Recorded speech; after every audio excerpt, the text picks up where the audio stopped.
Hello friends, हमारे exam 24/7 में आप लोगों का स्वागत है।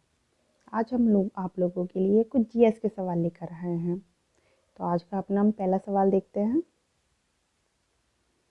हर 5 साल में राज्य के वित्तीय संबंधों के लिए क्या नियुक्त किया जाता है? ऑप्शंस हैं वित्त आयोग, अंतर्राज्यीय आयोग, राष्ट्रीय आयोग या केंद्र आयोग। सही आंसर है वित्त आयोग। भारतीय संविधान के अनुच्छेद 280 में वित्त आयोग का जिक्र है। पहला वित्त आयोग 1991 में अस्तित्व में आया। इस आयोग को केंद्र और राज्यों के बीच वित्तीय संबंधों को परिभाषित करने के लिए किया गया था। दूसरा सवाल है,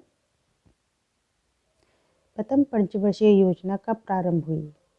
हमारे ऑप्शंस हैं 1950 में, 1951 में, 1952 में या 1953 में। सही आंसर है 1991 में। प्रथम पंचवर्षीय योजना 1991 में पंडित जवाहरलाल नेहरू द्वारा शुरू की गई थी और ये बेहद सफल भी रही है। हमारा अगला सवाल है, अगर भारत में बाहरी वाणिज्य उधार में वृद्धि हुई है, देश के बाहरी ऋण पर क्या असर होगा इसका? तो ऑप्शन देखते हैं। वृद्धि होगी, कमी होगी, कोई परिवर्तन नहीं होगा या वृद्धि या कमी दोनों होंगे।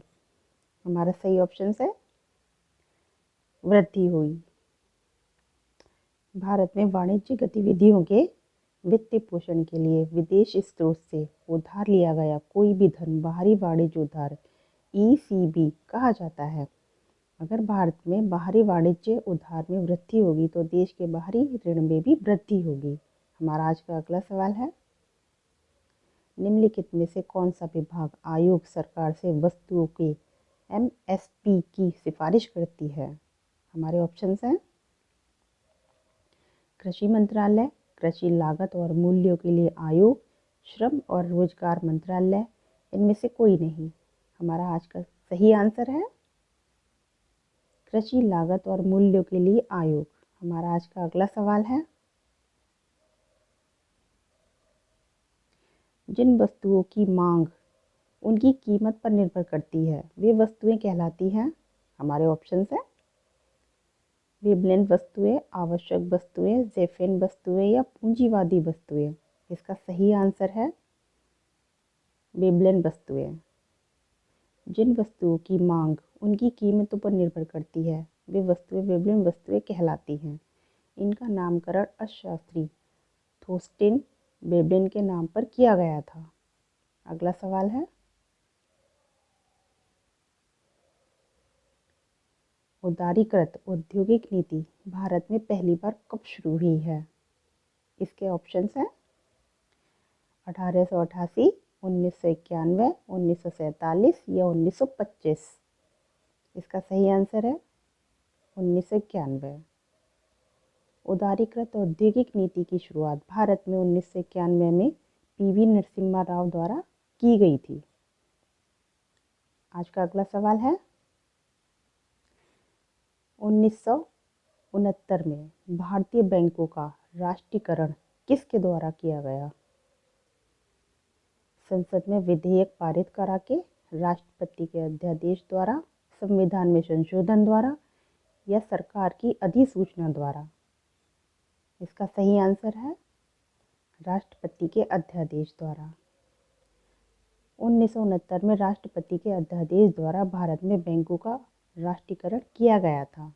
आज का अगला सवाल है, मांग की कीमत लोच की गणना के समय किस चीज़ को निश्चित रखा जाता है?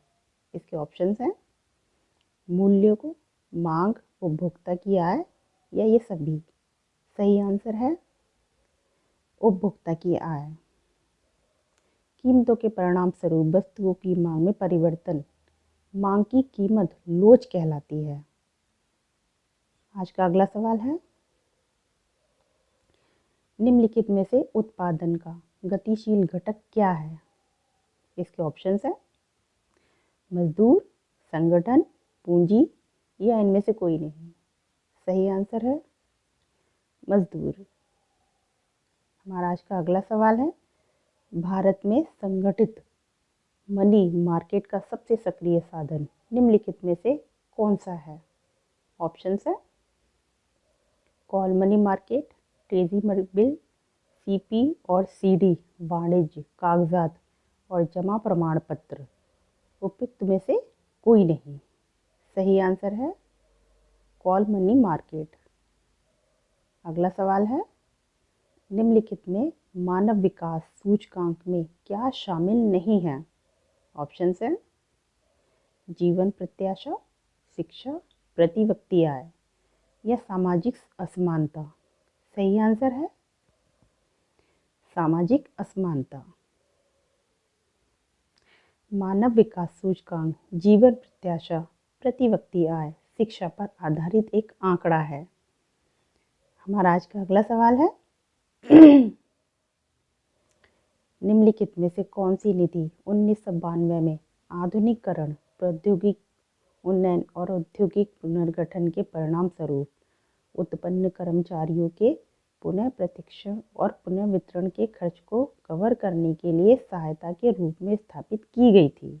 इसके ऑप्शंस हैं राष्ट्रीय नवीनीकरण निधि, राष्ट्रीय बीमा निधि, राष्ट्रीय सामाजिक सुरक्षा निधि या राष्ट्रीय चौकस निधि। सही आंसर है राष्ट्रीय नवीनीकरण निधि। हमारा आज का अगला सवाल, किस पंचवर्षीय योजना के दौरान खादी और ग्राम उद्योग आयोग की स्थापना हुई? हमारे ऑप्शंस हैं पहली, दूसरी, तीसरी या चौथी। दूसरी। खादी और ग्राम उद्योग आयोग की स्थापना खादी और ग्राम उद्योग अधिनियम 1956 के तहत हुई। यह लघु, कुटीर एवं मध्य उपक्रम भारत सरकार के अधीन है।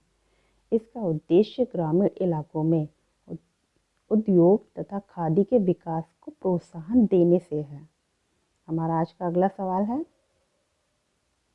भारत में ग्रामीण क्रेडिट के बाद से वास्तव में संस्थागत बनाया गया है? ऑप्शंस हैं स्वतंत्रता, बैंकों का राष्ट्रीयकरण, पूंजी प्रवाह के प्रारंभ या इनमें से कोई नहीं। सही ऑप्शंस है पूंजी प्रवाह के प्रारंभ। हमारा आज का अगला सवाल और आखिरी सवाल, CAMPA निधि किससे संबंधित है? औद्योगिक विकास से, उद्योगों द्वारा पर्यावरण प्रदूषण से, मजदूर सुरक्षा से या इनमें से किसी से भी नहीं। सही आंसर है उद्योगों द्वारा पर्यावरण प्रदूषण से। तो आज के हमारे सवाल यहीं ख़त्म होते हैं। अगर आपको हमारा चैनल अच्छा लगता है तो लाइक करें, सब्सक्राइब करें और शेयर करना बिल्कुल ना भूलें।